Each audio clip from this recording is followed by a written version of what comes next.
Oh, hey, this video I thought I'd go through some of the parts in the Yes song Perpetual change. There are a lot of parts. I'm not going to be able to, by any means, come close to catching it note for note, but I will try to capture some of the distinctive parts and give you some guidance on some of the stuff, at least, say, in the solo break, where there's just a blizzard of notes. I think it's going to help by, instead of approaching it as sort of lead versus rhythm guitar, divided in channels. If you just play with the balance, you can hear the different guitar lines. So let's start on the left channel and work there, then we'll go through all that, and then come back and look at the right channel.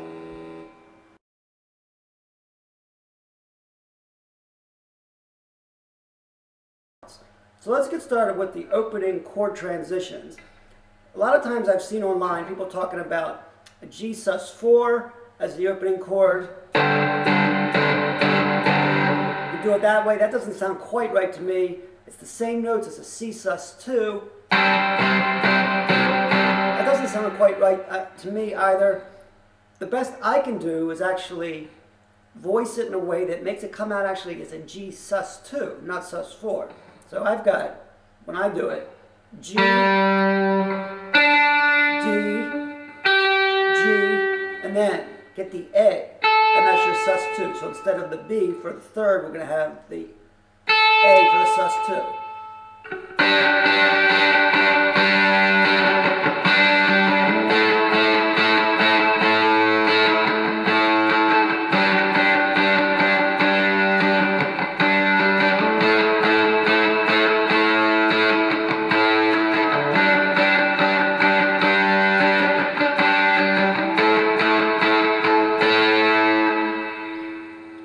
Now, next section, we're going to move from D to C to G with a riff. A, B, D.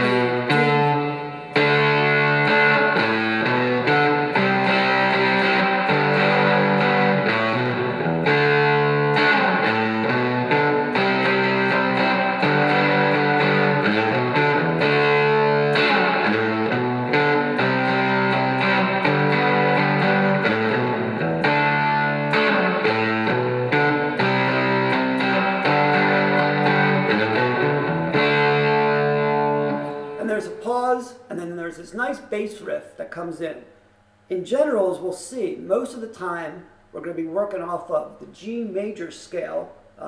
Sometimes we'll be using either the G minor pentatonic or G Dorian, but most of the time think about working off of the G major scale. We can see that work in this little bass riff. Start on the D. So the notes in the G major scale, G, A, B, C, D, E, F sharp, G. So here we got D, C, B, G, F sharp.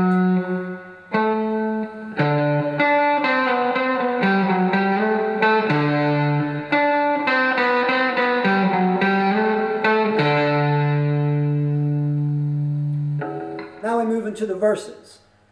If you listen to the left channel, it looks like, or it sounds like, we've got some harmonics playing off of the 7th fret up to the 12th.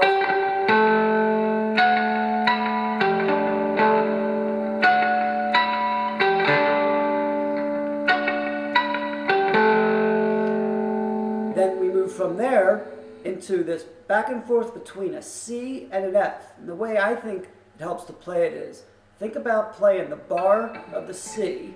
If you want, grab call it inversion and get the E in there, but at least work with that bar, and then the notes that you would add to make it an F chord at the 5th fret, that is the D shape slid all the way up.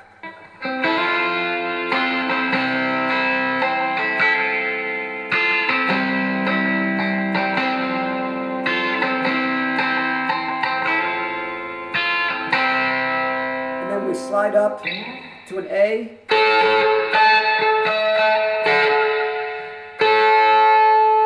Grab at the 17th, the high A, or if you want to grab both the E and the A and make it an A5, and then slide up to the 19th fret, Then we go back to the harmonic.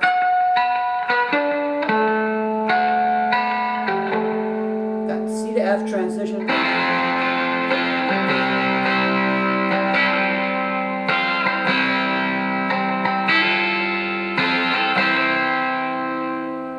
Up to the A. And then here a little riff off of the G minor pentatonic.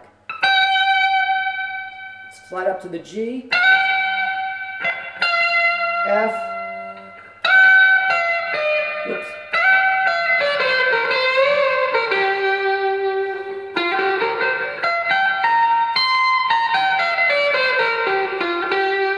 So just to give you the outlines of the G minor pentatonic.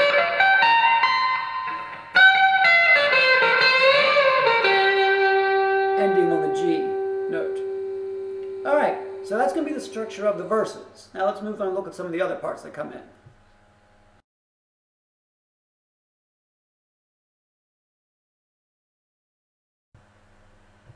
All right, so when we come out of the verse, when all you'll see deep inside the world's controlling you and me, when we get up to the you'll see perpetual change, you'll see perpetual change, I think we get a hammering on the low A note.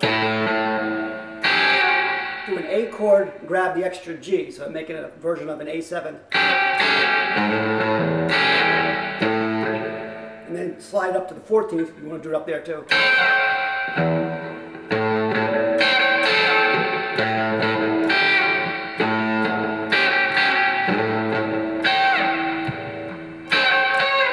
You'll see perpetual change.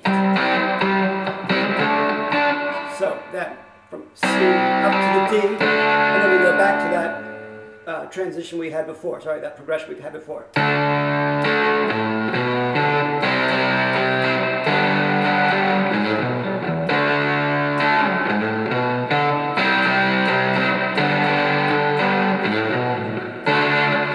And we go from there, suddenly we get the transition, actually there is no transition, just abruptly shifts into the solo break.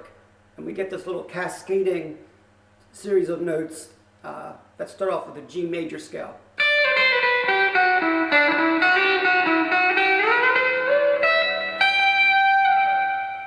And I'll go through that now in a little bit more detail.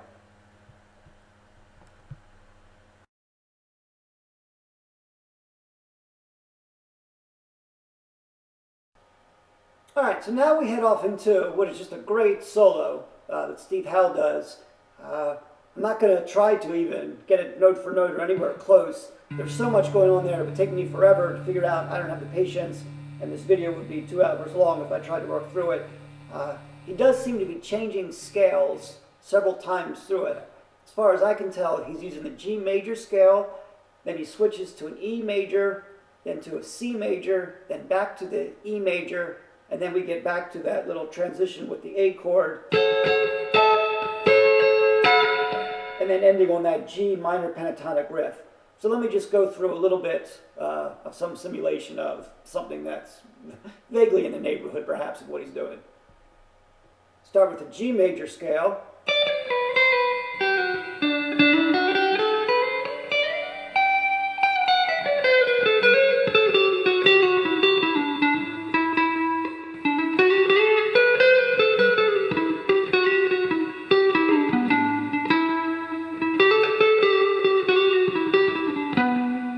Switch to an E.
Now at about the 5-10 mark, we get this very cool riff, mostly with the bass line, but you can do it with the guitar too.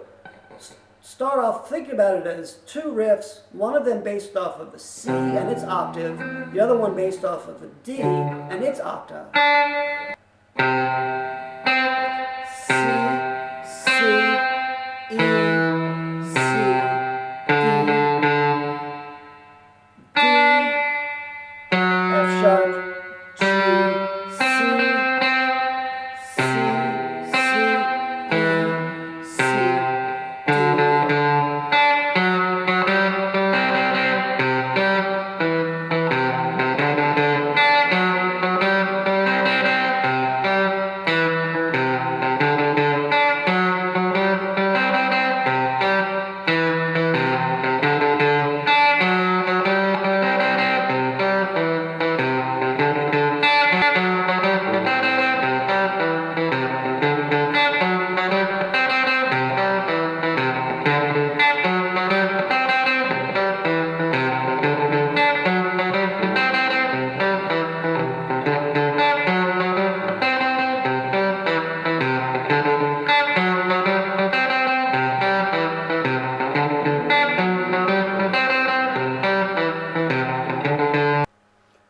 Alright, so as we come out of that bass riff section, then we go back to the D, C, G progression we had before. And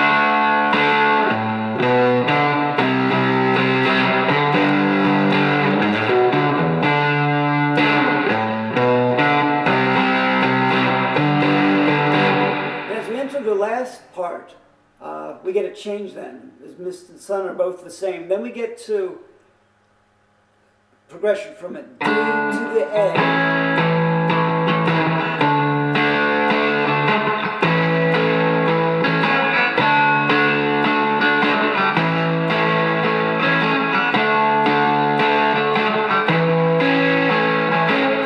If you're feeling lazy, as I often am, you can just slide it up and do that same rhythm, move it up to the F and the C, and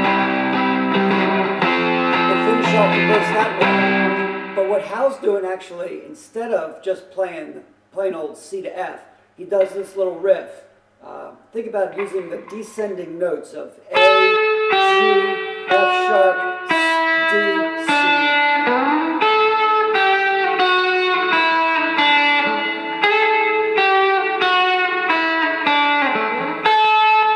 Do it this way.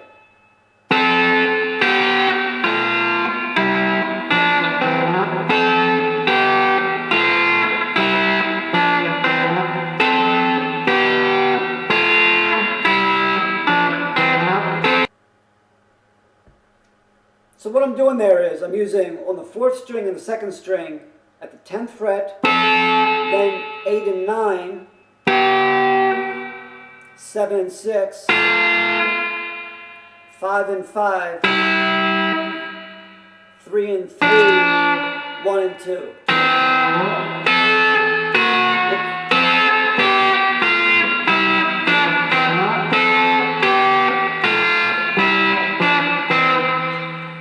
Now as we end that section, then we go into just the progression that's going to take us all the way to the end of the song, which is going to be from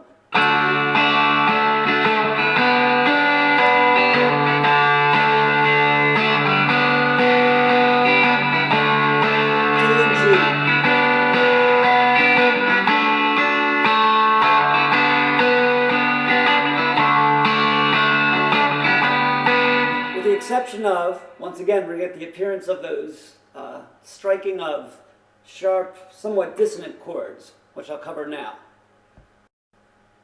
Alright, now the best I can make sense of what he's doing on there is, again with the low A, then A with the G, so an A7, and then the hardest one is to figure this next one out. I think he's got a variation of an A with now the F sharp, whereas before we had the A with the G. Now we're going to use the D-shaped version of the A on the 9th fret and get the F sharp in there.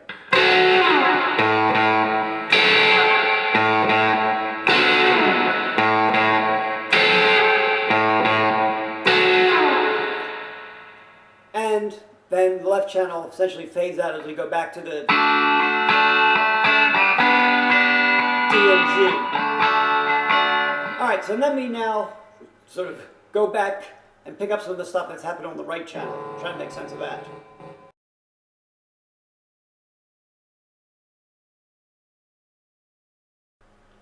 So when it comes to the lead riffs that Howe throws in, I think what he's doing essentially is moving back and forth, as guitar players often do, between a major scale and a minor scale, just to add some color to the riff.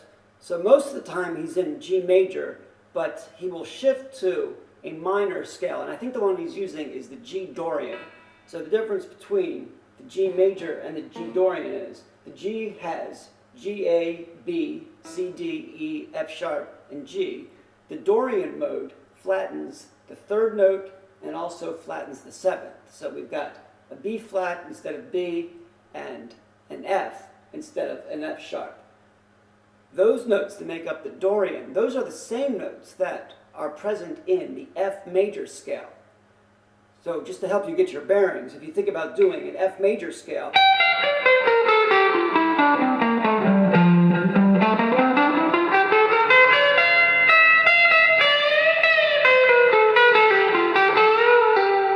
and then do the corresponding sort of step down, what the minor part of it looks like.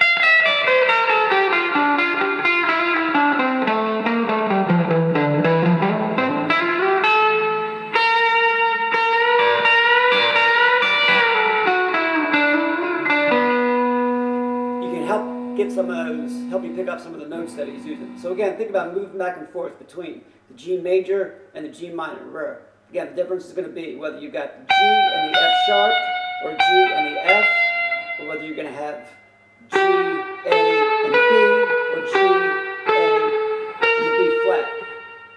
Alright, so let's play around with some of the licks that he uses, or something in the neighborhood of what he does.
So we're at about 20 minutes. I hope some of this has been of some use to you. Obviously, we've just barely scratched the surface, but maybe I'll get you some stuff to get started with. All right, so take it easy.